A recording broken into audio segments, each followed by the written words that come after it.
जाऊ 3 भाकऱ्या खालास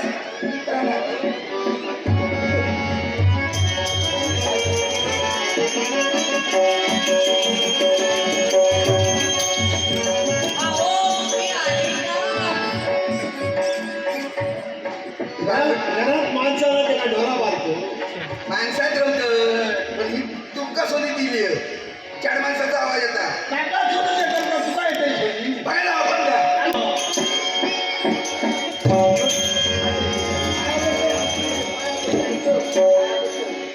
माझे राजाची बाय हो ते वयाच्या बऱ्याच दिवशी आमच्या पाया पडतात हा माझ्या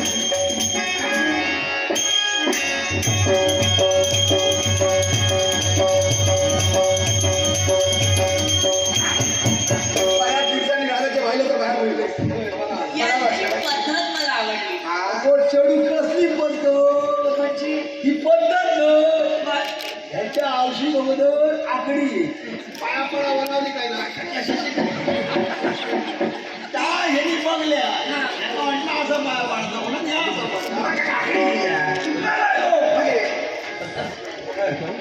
पण मी इथं आल्याला कारण आहे. काय काय केवळ धीराचे 4 शब्द देण्यासाठी मी इथं आले.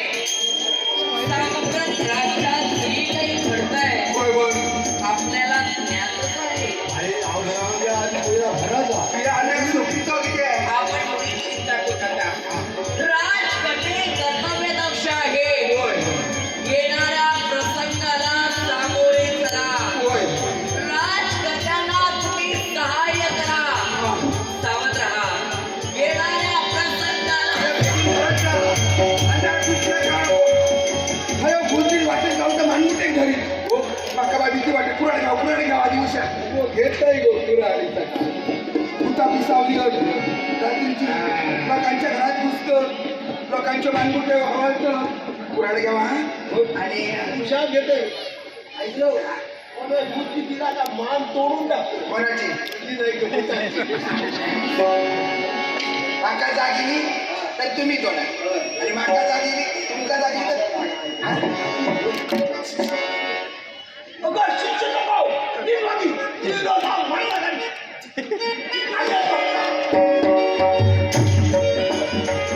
मारून देतो रे मुस्कटात शिवरात्री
ब्रह्म दिसे उघडे जगाचे ब्रह्म दिसे उघडे ब्रह्म दिसे उघडे ब्रह्म दिसे उघडे ब्रह्म दिसे उघडे ब्रह्म दिसे उघडे ब्रह्म दिसे उघडे ब्रह्म दिसे उघडे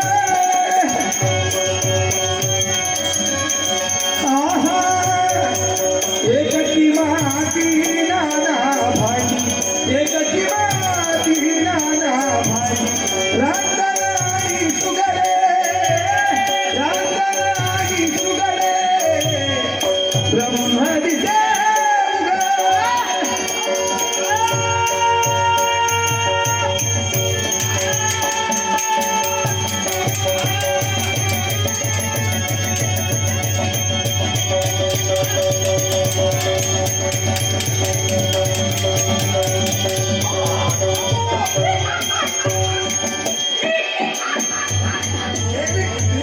हा. शस्त्राला शस्त्र फिरवून मारायला एकाएकी विराट स्वरूपी स्त्री अदृश्य व्हावी आणि वाचवायला त्रास समोर माझ्या शस्त्राला शस्त्र मिळवून आपण आता तुझ्या समोर जी विराट स्वरूपी उभी होती ती दुसरी तिसरी कुणीला दूर मीच होते. मीच ती आणि तीच ती. देवी कुठला काय ते शब्द आपला मुखावर बाहेर पडतात हा? होती तीच मी पण सांगा माझ्या राज्याला पण थैमान काढ दिला अरे कोण स्थापला अपराध राजा हेमरत्न केला हा आपला सगुण आपला गर्वी अरे घालला तू आहेस तुमचा वैरी आणि या वैराला शेवट करणं या वैराला नेस्तनाबूत करणं हा आपला हेतू आहे. कुठे वैरी तुमचा मी कसा आठव मागील प्रसंग आठव ओढता राजकने दीर्घबाहू यांच्यावर माझ्या पितृ देवतेनं म्हणजे राजकने वज्रघोष यांनी स्वारी केली होती. राजा दीर्घबाहू यांना सहाय्य करण्यासाठी आपण तिथं गेलात. माझ्या देवतेचा तुम्ही केलात. तिथंच माझे वैरी बनलात. एक गोष्ट लक्षात ठेवा कोणती? अपूर्ण ज्ञान नेहमी खोट्यात असतं तुमचा पितृ देवतेचा शेवट मी असताना झाला की देवतेचा शेवट झाला तिथं राजा हेमवंत होता तुझ्या शब्दावर विश्वास का बरं माझा ठेवला? रणरागिरीचा ऐकल्या घात तुझ्या पितृ देवतेवर झालेला नाही अरे ना तू माझा नकारा ना तू माझा असते मग तुझ्या शब्दावर विश्वास ठेवून मी कशी काय वागू शकते? त्या तुम्हाला कुणी कथन केलं त्यांच्या शब्दावर तुम्ही कसा भरोसा ठेवला माझ्या बंधूवर माझा परिपूर्ण विश्वास आहे नव्हे तर माझ्या सैन्यावर माझा पूर्ण विश्वास आहे. मग मला सांग एका प्रश्नाचं उत्तर मला दे कोणत्या? या विश्वाचा खाई पाहिलेलं सत्य ऐकलेलं सत्य की स्वतः अनुभवलेलं सत्य जरी अनुभवलेला सत्य असला असेल तरी माझ्या बंधू देवतेला मला जे कथन केलं ते मी सत्य मानेन. अनुभवलेलं तेच सत्य विश्वाच्या खाई प्रत्येकाचा अनुभव असायचा आणि तो स्वानुभव राजा हेमवंत घेतला तुम्ही घेतलेला नाही ते माझ्या सैन्याला मला जे कथन केलं नव्हे तर माझ्या बंधूला जे कथन केलं ते मी सत्य मानेन आणि त्याची मग तुझी राज्य तुला सांगेल माझ्या राज्यात तुला झालं नाही ते राज्य कोण मुळेच नाही. अरे राजकन्या म्हणून क्षत्रिय होतो त्याप्रमाणे तुला स्वामी बने त्याप्रमाणे दानव म्हणून मला देखील दानवाचा स्वामी बनाय. स्वाभिमानाचं तुला पद्धतीनं माझ्या राज्यात बसून नाव खायचं माझ्या राज्यात तुम्ही बरोबरच मी जे जे गाठ टाकले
पितृदेवतेवर